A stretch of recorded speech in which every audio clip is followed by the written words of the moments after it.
ये आकाशवाणी रायपुर है। प्रादेशिक समाचार बुलेटिन के साथ मैं सुषमा श्रीवास। और अब पेश है आज के मुख्य समाचार।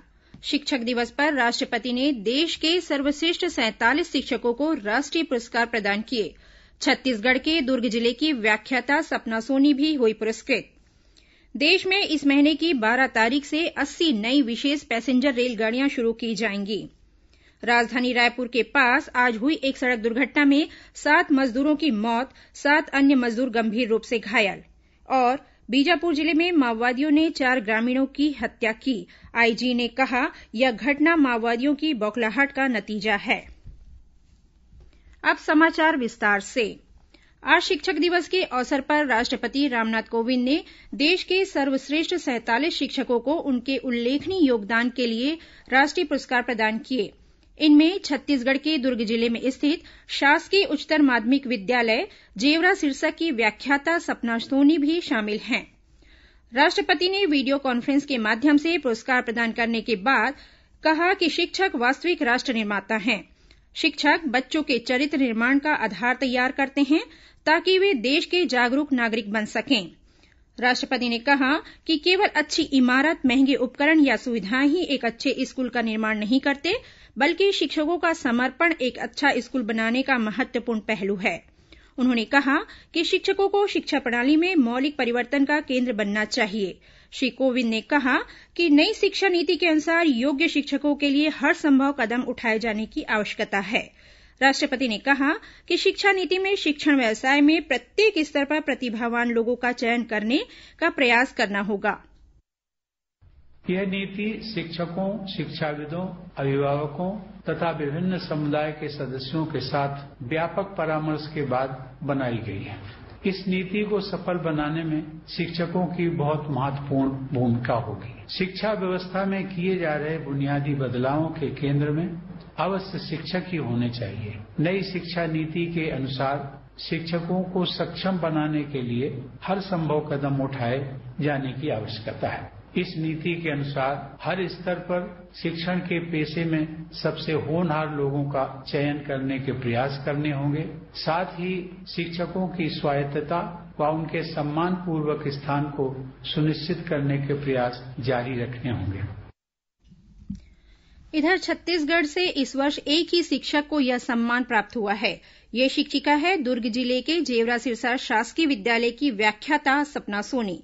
उनका चयन विज्ञान के क्षेत्र में अध्ययन और अध्यापन कार्य में लगातार किए गए नवाचार के कारण हुआ है। श्रीमती सोनी ने बताया कि उन्होंने नवाचार की शुरुआत वर्ष 2009 में की थी। उन्होंने इसे परंपरागत प्रणाली से हटकर गतिविधि आधारित, प्रयोगात्मक और व्यवहारिक बनाया है। उन्होंने बताया कि मैंने इनोवेटिव मेथोडोलॉजी पूरा यहाँ पर अप्लाई किया। मैंने activity based, experiment based, practical based, then working model, सारे सिद्धांत पर आधारित मैं वर्किंग मॉडल्स की सहायता से जिले का पहला स्मार्ट क्लास जन सहयोग से हमने स्थापित किया यहाँ पर। और ई कंटेंट मैंने खुद डेवलप किया हिंदी मीडियम में। फिजिक्स के जो चैप्टर्स थे, साइंस के 10th के, क्योंकि 10th को सुधारना मेरे लिए सबसे बड़ी प्राथमिकता थी, तो फिर कंप्लीट ई कंटेंट में डेवलप करके 2014 से ही मैंने आईसीटी के माध्यम से बच्चों को मैं पढ़ा रही हूँ। उनके जो भी एग्जाम के लिए जो प्रिपरेशन है उसको भी मैंने ई कंटेंट में कन्वर्ट किया। एजुकेशनल वीडियोस मैंने बनाए हुए हैं, plus project method, seminar method, इन सब का प्रयोग करके मैंने अल्टीमेटली उनकी पढ़ाई को इजी बनाया है। इस बीच दाऊ वासुदेव चंद्राकर कामधेनु विश्वविद्यालय के तहत संचालित पशु चिकित्सा और पशुपालन महाविद्यालय अंजोरा दुर्ग में शिक्षक दिवस के अवसर पर कुलपति डॉक्टर एनपी दक्षिणकर ने पूर्व राष्ट्रपति डॉक्टर सर्वपल्ली राधाकृष्णन को नमन किया। उन्होंने विश्वविद्यालय के सभी शिक्षकों को बधाई देते हुए कहा कि ज्ञान, प्रेरणा और प्रयत्नों से शिक्षक विद्यार्थियों को जीवन में संघर्षों से लड़ने के योग्य बनाता है। इंडियन रेड क्रॉस सोसायटी में विभिन्न श्रेणियों में उत्कृष्ट कार्य करने वाले जिला श्रेष्ठ अधिकारी और श्रेष्ठ वॉलंटियर को राज्यपाल पुरस्कार देने की घोषणा की गई है। श्रेष्ठ जिला का प्रथम पुरस्कार जगदलपुर को, द्वितीय पुरस्कार धमतरी और राजनांदगांव तथा तृतीय पुरस्कार बालोद और सूरजपुर जिले को संयुक्त रूप से दिया जाएगा। राजभवन द्वारा जारी घोषणा में बताया गया है कि श्रेष्ठ अधिकारी या श्रेष्ठ जिला सचिव में 5 अधिकारियों को, श्रेष्ठ वॉलंटियर श्रेणी में राज्य स्तर में 5 और जिला स्तर में 43 वॉलंटियर्स को पुरस्कृत किया जाएगा। इस महीने की 12 तारीख से 80 नई विशेष पैसेंजर रेलगाड़ियां शुरू की जाएंगी। रेलवे ने बताया कि रेल यात्री इन नई गाड़ियों के लिए 10 सितंबर से आरक्षण करना शुरू कर सकते हैं। ये रेलगाड़ियां देशभर में चल रही 230 रेलगाड़ियों के अतिरिक्त होंगी। रेलवे बोर्ड के अध्यक्ष विनोद कुमार यादव ने बताया कि आरक्षण की मांग और प्रतीक्षा सूची पर रेलवे नजर रखे हुए हैं। उन्होंने कहा कि अगर जरूरत पड़ती है तो और रेलगाड़ियां बहुत जल्द शुरू की जाएंगी। श्री यादव ने बताया कि परीक्षाओं और अन्य विशेष उद्देश्यों के लिए राज्य सरकारों के विशेष अनुरोधों पर और रेलगाड़ियां चलाई जाएंगी। दक्षिण पूर्व मध्य रेलवे द्वारा मेडिकल, इंजीनियरिंग और प्रतियोगी परीक्षा सहित आवश्यक कार्यों के लिए यात्रा करने वाले यात्रियों की सुविधा को ध्यान में रखते हुए 3 विशेष गाड़ियों का परिचालन किया जा रहा है। इनमें से 2 गाड़ियां दुर्ग, अंबिकापुर दुर्ग और रायपुर कोरबा रायपुर मंडल के विभिन्न स्टेशनों से होकर गुजरेंगी। ये दोनों गाड़ियां पूर्णतः आरक्षित हैं। जनरल कोच के लिए भी सेकंड सीटिंग का आरक्षण किया जा रहा है। सभी स्टेशनों में यात्रियों को टिकट चेकिंग के बाद प्रवेश पत्र के साथ प्रवेश दिया जाएगा। इसके अलावा थर्मल स्क्रीनिंग और आवश्यक मेडिकल परीक्षण में सफल यात्रियों को ही यात्रा करने की अनुमति दी जाएगी। राजधानी रायपुर के पास आज हुई एक सड़क दुर्घटना में 7 मजदूरों की मौत हो गई। वहीं 7 अन्य मजदूर गंभीर रूप से घायल हो गए हैं। घायलों को मेडिकल कॉलेज अस्पताल रायपुर में भर्ती कराया गया है। मिली जानकारी के मुताबिक मजदूरों से भरी एक बस ओडिशा के गंजाम जिले से गुजरात के सूरत शहर जा रही थी। इसी दौरान यह बस रायपुर के मंदिर हसौद के पास सामने से आ रहे एक ट्रक से जा भिड़ी। इस हादसे में 6 मजदूरों की मौके पर ही मौत हो गई। वहीं एक अन्य मजदूर ने अस्पताल ले जाते वक्त बीच रास्ते में ही दम तोड़ दिया। बस में करीब 70 मजदूर सवार थे। राज्यपाल अनुसुईया उइके और मुख्यमंत्री भूपेश बघेल ने सड़क हादसे में मजदूरों की मौत पर गहरा दुख व्यक्त किया है। राज्यपाल ने घायलों के शीघ्र स्वस्थ होने की कामना की है। वहीं मुख्यमंत्री ने घायलों को त्वरित और बेहतर उपचार के साथ ही अन्य जरूरी सहायता दिलाने के निर्देश अधिकारियों को दिए हैं। उधर बस्तर जिले में हुई सड़क दुर्घटना में 2 शिक्षकों की मौत हो गई। मिली जानकारी के मुताबिक ये दोनों शिक्षक एक मोटरसाइकिल से कोंडागांव जा रहे थे। इसी दौरान भानपुरी के पास सामने से आ रहे एक ट्रक ने मोटरसाइकिल को अपनी चपेट में ले लिया। इस हादसे में दोनों शिक्षकों की मौके पर ही मौत हो गई। घटना के बाद ट्रक चालक फरार हो गया। भानपुरी पुलिस ने ट्रक को जब्त कर जांच शुरू कर दी है। प्रादेशिक समाचार आप आकाशवाणी रायपुर से सुन रहे हैं। छत्तीसगढ़ की खबरों से है आपका वास्ता और खबरों की विश्वसनीयता से है हमारा वास्ता। आकाशवाणी समाचार रायपुर के प्रादेशिक समाचार बुलेटिन के साथ ही हमारे समसामयिक कार्यक्रम आप रेडियो के अलावा अपने मोबाइल पर भी सुन सकते हैं। आकाशवाणी समाचार फेसबुक, ट्विटर और यूट्यूब पर भी उपलब्ध है। हमारा Facebook page Chhattisgarh news on AIR, Twitter handle CGAIR news और हमारा यूट्यूब चैनल है छत्तीसगढ़ AIR न्यूज। तो अब रेडियो के साथ ही आपके मोबाइल के जरिए भी हम पहुंच रहे हैं आप तक। छत्तीसगढ़ की हर खबर के लिए सुनते रहिए आकाशवाणी समाचार। और अब आगे बढ़ते हैं बाकी के समाचारों की ओर। बीजापुर जिले में माओवादियों ने 4 ग्रामीणों की हत्या कर दी है। बस्तर आईजी सुंदरराजन पी ने घटना की पुष्टि करते हुए बताया कि गंगालूर थाना क्षेत्र से 2 दिन पहले माओवादियों ने मेटापाल और पुसनार से 20 से अधिक ग्रामीणों का अपहरण कर लिया था। इनमें से 4 ग्रामीणों की बीती रात जन अदालत लगाकर धारदार हथियार से हत्या कर दी गई। मृतक ग्रामीणों में पुनेम सन्नू, गोरे पुनेम और भुसुक शामिल हैं। वहीं माओवादियों ने करीब 16 ग्रामीणों को चेतावनी देकर रिहा कर दिया। जिले के पुलिस अधीक्षक कमलोचन कश्यप ने बताया कि गंगालूर थाना में पुसनार निवासी 2 ग्रामीणों की हत्या की रिपोर्ट दर्ज की गई है। इस बीच आईजी सुंदरराज पी ने कहा कि माओवादियों द्वारा मुखबिरी के शक में निर्दोष ग्रामीणों को मारना उनकी कमजोरी और बौखलाहट का संकेत है। उन्होंने कहा कि माओवादियों की यह कायराना हरकत ही उनके खात्मे का कारण बनेगी। आईजी ने कहा है कि पिछले कुछ महीनों से बस्तर संभाग में माओवादियों के खिलाफ चलाए जा रहे अभियान के दौरान सुरक्षा बलों ने माओवादियों के कई कैंप ध्वस्त किए हैं। वहीं मुठभेड़ में कई माओवादी मारे गए हैं। इसके अलावा कई माओवादी आत्मसमर्पण कर समाज की मुख्यधारा में शामिल हुए हैं। उन्होंने कहा कि बस्तर क्षेत्र में कोरोना संक्रमण और बाढ़ की स्थितियों में भी सड़क, पुल, पुलिया और अन्य मूलभूत सुविधाएं ग्रामीणों को मुहैया कराई जा रही है, जिससे शासन, प्रशासन और सुरक्षा बलों के प्रति ग्रामीणों में विश्वास बढ़ा है। प्रदेश में कोरोना संक्रमित मरीजों की संख्या बढ़ने का सिलसिला लगातार जारी है। दुर्ग जिले में आज शाम तक 102 नए कोरोना संक्रमित मरीजों की पुष्टि हुई है। इनमें दुर्ग के महावीर कॉलोनी से एक ही परिवार के 4 और तकियापारा से एक ही परिवार के 3 सदस्य संक्रमित पाए गए हैं। उधर महासमुंद जिले में बसना और पटेवा थाने के पुलिस अधिकारी और कर्मचारी कोरोना पॉजिटिव पाए गए हैं, जिसके कारण दोनों थानों को सील कर दिया गया है। अब बसना थाने का संचालन सरायपाली और पटेवा थाने का संचालन पिथौरा थाने से किया जाएगा।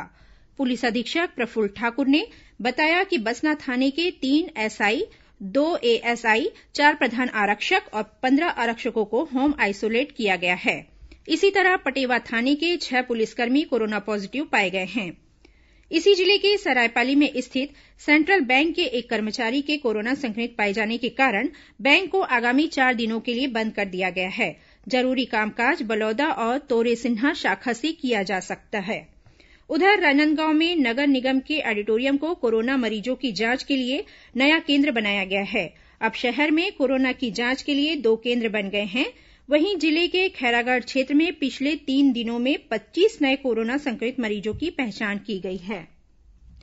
स्वास्थ्य विभाग ने कोरोना संक्रमण के संभावित मरीजों की मृत्यु होने पर कोरोना संक्रमण की पुष्टि के लिए जांच हेतु सैंपल लेकर शव के कोविड पार्थिव मरीज की ही तरह प्रबंधन और अंतिम संस्कार के निर्देश दिए हैं। इस संबंध में सभी कलेक्टरों को परिपत्र जारी कर इसका कड़ाई से पालन सुनिश्चित करने को कहा है। राज्यपाल अनुसुईया उइके ने 15 सितंबर तक क्वारेंटाइन पर रहने का निर्णय लिया है। इस बीच राज्यपाल सचिवालय ने यह स्पष्ट किया है कि राज्यपाल अनुसुईया उइके पूर्ण रूप से स्वस्थ हैं। उनकी कोरोना जांच रिपोर्ट नेगेटिव आई है। उन्होंने राजभवन के कुछ कर्मचारियों में कोरोना संक्रमण की पुष्टि होने के कारण एहतियातन स्वयं को क्वारेंटाइन किया है। राष्ट्रपति रामनाथ कोविंद ने नई शिक्षा नीति विषय पर सभी राज्य के राज्यपालों के साथ आगामी 7 सितंबर को वीडियो कॉन्फ्रेंसिंग के जरिए बातचीत करेंगे। यह कार्यक्रम सुबह 10 बजे से शाम 5 बजे तक आयोजित होगा। इसमें प्रधानमंत्री नरेन्द्र मोदी और केंद्रीय शिक्षा मंत्री रमेश पोखरियाल निशंक भी उपस्थित रहेंगे। वीडियो कॉन्फ्रेंसिंग में छत्तीसगढ़ की राज्यपाल अनुसुईया उइके के अलावा सभी राज्यों के राज्यपाल, उपराज्यपाल और कई विश्वविद्यालयों के कुलपति शामिल होंगे। मुख्यमंत्री भूपेश बघेल की अध्यक्षता में छत्तीसगढ़ जनजाति सलाहकार परिषद की बैठक आगामी 7 सितंबर को मुख्यमंत्री निवास कार्यालय में वीडियो कॉन्फ्रेंसिंग के माध्यम से होगी। इसी तरह अनुसूचित जाति, अनुसूचित जनजाति अधिनियम के तहत गठित राज्य स्तरीय सतर्कता और मॉनिटरिंग समिति की बैठक भी मुख्यमंत्री की अध्यक्षता में 7 सितंबर को ही वीडियो कॉन्फ्रेंसिंग के माध्यम से आयोजित की जाएगी। रायपुर संभागायुक्त जीआर चुरेन्द्र ने वीडियो कॉन्फ्रेंसिंग के जरिए महासमुंद जिले में खरीफ गिरदावरी कार्यों की समीक्षा की। इसके अलावा उन्होंने राज्य सरकार की प्राथमिकता वाले कार्यों पर भी अधिकारियों से चर्चा की। इस दौरान श्री चुरेन्द्र ने खरीफ गिरदावरी डायवर्सन, कोरोना संक्रमण, वृक्षारोपण, गोधन न्याय योजना, गौठान प्रबंधन और विद्यालयों की सफाई तथा तैयारियों की जानकारी ली। और अब पेश है मौसम का हाल। मौसम विभाग ने आगामी 24 घंटों के दौरान प्रदेश के 1-2 स्थानों पर भारी वर्षा होने और आकाशीय बिजली गिरने की चेतावनी दी है। मौसम विभाग के मुताबिक एक मानसून द्रोणिका अमृतसर से पूर्व दिशा की ओर असम से होते हुए अरुणाचल प्रदेश तक स्थित है। वहीं एक चक्रवाती घेरा दक्षिण पश्चिम उत्तर प्रदेश और उसके आसपास 1.5 किलोमीटर की ऊंचाई पर बना हुआ है। इसके असर से प्रदेश में बारिश की स्थिति बनी हुई है। आगामी 2 दिनों के दौरान दुर्ग, रायपुर और बस्तर संभागों में कहीं कहीं भारी वर्षा हो सकती है। इस बीच आज राजधानी रायपुर, दुर्ग और बस्तर संभाग के कई जिलों में बारिश हुई है। खासकर दंतेवाड़ा, बीजापुर, बस्तर और राजनांदगांव जिले में तेज बारिश होने की खबर है। उधर कोरबा जिले में कुसमुंडा क्षेत्र के ग्राम धर्मपुर में आज खेत में काम कर रही एक महिला की आकाशीय बिजली की चपेट में आने से मौत हो गई। वहीं 2 अन्य महिलाएं झुलस गई हैं। अब कुछ खबरें संक्षिप्त में। मुख्यमंत्री भूपेश बघेल ने नोबेल शांति पुरस्कार से सम्मानित भारत रत्न मदर टेरेसा की पुण्यतिथि पर उन्हें नमन किया है। मुख्यमंत्री ने कहा है कि मदर टेरेसा ने दलितों और पीड़ितों की सेवा की तथा हजारों अनाथ असहाय लोगों का सहारा बनी। इंदिरा गांधी राष्ट्रीय मुक्त विश्वविद्यालय इग्नू में ऑनलाइन पंजीयन की प्रक्रिया जारी है। स्नातक, स्नातकोत्तर, PG diploma, diploma PG, certificate और सर्टिफिकेट कार्यक्रम के लिए पंजीयन की तिथि आगामी 15 सितंबर तक बढ़ा दी गई है। रायपुर स्थित इंदिरा गांधी कृषि विद्यालय के तहत संचालित कृषि उद्यानिकी और कृषि अभियांत्रिकी महाविद्यालयों में स्नातकोत्तर तथा पीएचडी की पाठ्यक्रमों में दाखिले की प्रक्रिया अपरिहार्य कारणों से स्थगित कर दी गई है। जिला पंचायत महासमुंद की आगामी 7 सितंबर को होने वाली सामान्य सभा की बैठक कोरोना संक्रमण की स्थिति को देखते हुए स्थगित कर दी गई है। छत्तीसगढ़ प्रदेश तृतीय वर्ग कर्मचारी संघ ने महासमुंद में आज कोरोना भत्ता और विशेष सुरक्षा की मांग को लेकर कलेक्टर को ज्ञापन सौंपा। महासमुंद जिले में पिथौरा ब्लॉक के ग्राम लाखागढ़ में 3 साल के एक बच्चे की कुएं में डूबने से मौत हो गई। इसी जिले की कोमाखान पुलिस ने ग्राम टेमरी के पास 5 किलो गांजा के साथ 2 युवकों को गिरफ्तार किया है। और जांजगीर चांपा जिले में कोतवाली पुलिस ने मोटरसाइकिल चोर गिरोह के 2 सदस्यों को गिरफ्तार कर उनके पास से 4 मोटरसाइकिलें बरामद की हैं। अंत में मुख्य समाचार एक बार फिर। शिक्षक दिवस पर राष्ट्रपति ने देश के सर्वश्रेष्ठ 47 शिक्षकों को राष्ट्रीय पुरस्कार प्रदान किए। छत्तीसगढ़ के दुर्ग जिले की व्याख्याता सपना सोनी भी हुई पुरस्कृत। देश में इस महीने की 12 तारीख से 80 नई विशेष पैसेंजर रेलगाड़ियां शुरू की जाएंगी। राजधानी रायपुर के पास आज हुई एक सड़क दुर्घटना में 7 मजदूरों की मौत, 7 अन्य मजदूर गंभीर रूप से घायल। और बीजापुर जिले में माओवादियों ने 4 ग्रामीणों की हत्या की। आईजी ने कहा, यह घटना माओवादियों की बौखलाहट का नतीजा है। इसी के साथ प्रादेशिक समाचार बुलेटिन समाप्त हुआ।